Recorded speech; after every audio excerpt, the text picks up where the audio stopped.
Hello viewers, you're welcome to Moments of Distinction with Caroline Alfred. I'm going to be talking on the topic that says marital prerequisites. Marital prerequisites. A lot of times I hear people say, oh, they are tired of being single. A lot of single men say they want to get married. Some will say, I'm tired of being a bridesmaid. I'm tired of being a groomsman. It's okay to want to get married. But there's something more important that you have to consider before jumping into that marital relationship. Because if you jump into marriage, if you rush into marriage, eventually you're going to be rushing out of marriage. So quickly, I'm going to be talking about 4 very salient factors that you must consider as a single man, as a single woman, before getting into any form of marital relationship. The first one is mental maturity. What is mental maturity? Mental maturity has to do with the maturity of your mental growth, mental development. It has to do with the way you reason, how well you can give sound judgment, good reasoning. The difference between a boy and a man, or a girl and a woman, is not necessarily the age or the structure, but it's about how well you can give rational decisions. It's about how well you can take, your certain decisions, how well you can understand issues and bring the right answers. A lot of times, people get into marriage with the wrong mindset. They have the wrong mentality.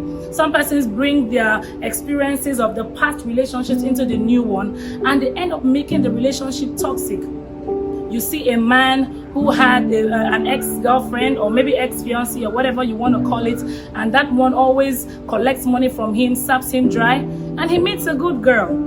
And because of his past experiences, his mentality tells him, oh, all girls are the same, all women are the same. And he begins to treat this present, partner in a way that, it shouldn't be. Some women, on the other hand, have experienced bad relationships, and they say, oh, men are bullies, all men are chauvinists, they want to stand up, they want to fight, they want to do things the wrong way, all because of the mentality they got from past relationships. Now, that is lack of mental maturity. Lack of mental maturity can make a man to beat his wife, beat his partner, because he thinks that, oh, the wife is just a chattel he bought. Some people will say, I bought this woman, and so they treat them anyhow. That is wrong. As a matter of fact, if you must get married, you must consider what? Mental maturity. Now, the next factor to consider is emotional balance. Wow, emotional balance. This is something that can ruin a marriage. What is emotional balance? Emotional balance is a state of self-confidence that makes you overcome inferiority complex. I've seen some men who are so inferior because their wives earn higher than them. I've seen women who are very uncomfortable each time they see a woman around their spouse or their partner. That is lack of emotional balance. Emotional imbalance can make you unnecessarily jealous. It can make you always become sad, a sadist. You're always talking about negative things. You don't know how to handle issues. A person who is emotionally balanced can handle crisis. When you have crisis in your home, how do you handle it? Do you hit? Do you shout? Do you scream? When these issues arise, how do you take it? It is not enough to just jump into marriage, but before you do that, you must ensure that your partner is emotionally balanced. That brings me to my next point, financial intelligence. It is not enough to get married to somebody who is financially independent. Financial independence is very different from financial intelligence. Financial intelligence tells you that the way you handled money as a single person is not the same way you should handle money when you are married. I know a lot of persons have advised you get #1 million today, and the next thing you want to go drink, you want to go hang out with friends, you want to get new shoes, you want to get new clothes, you want to get things that are not necessary. Financially intelligent people dwell more on investments rather than expenditure. A financially intelligent person knows that he has or she has a family, or he or she has children, you have school fees, you have things to plan for. Some people, their financial intelligence will make them to do things that, in 5-10 years time, they would not worry about finances. Some people, as a result of lack of financial intelligence, they tend to bring the way they live as singles into the way they live as married. You see a single person or a single woman or a single man who is selfish or was selfish, buying clothes for himself or herself, taking himself or herself out, and now this person is married, and the person thinks that he or she will behave the same way. No. If you bought clothes for yourself only as a single lady, as a single man, now that you are married, you should think about your partner. If you used money anyhow, now you should know that you want to raise a family. I've seen people who say things like, oh, this careless 500,000 just entered my hands. That's because they didn't work for it. Somebody just gifted the sum of 5,000 naira to them, and they think it's careless, and they want to spend it on alcohol. They want to spend it, just spend it anyhow because they didn't work for it. A financially intelligent person would invest that money. Some people's lack of financial intelligence makes them to spend money outside. When they are home, there is starvation, there is hunger.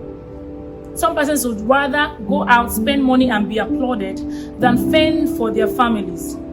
Some other persons, as a result of lack of financial intelligence, they run into indebtedness. You see a person who has a lot of money today, because he cannot manage it, she cannot manage it, that he goes about borrowing. And he who goes a borrowing goes a sorrowing.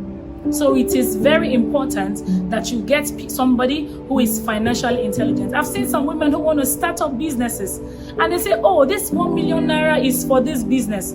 But because there's this new weave in town, because there's this 60 inches Brazilian, Cameroonian hair, and they want to get it at the expense of their business.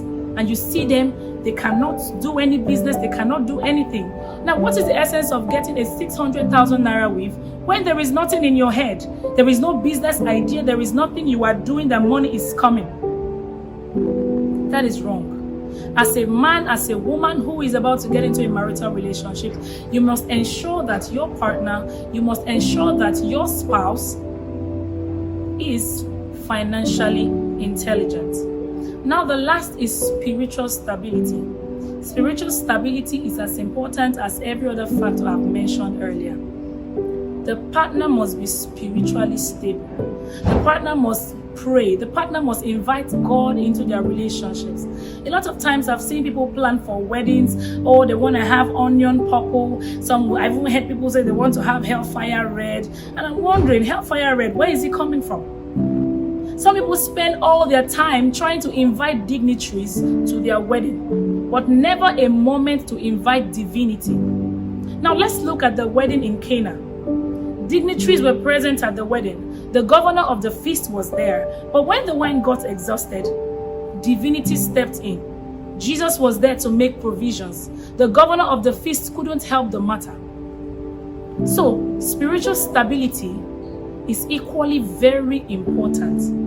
It is, in fact, the most important factor in all of these things I've mentioned.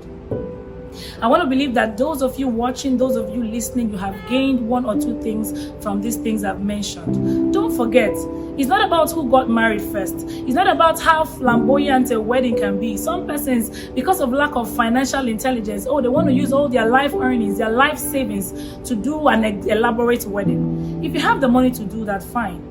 But if you do not have, cut your coat according to your cloth. Don't live above your means. In conclusion, I would say, it is not about how far, but how well.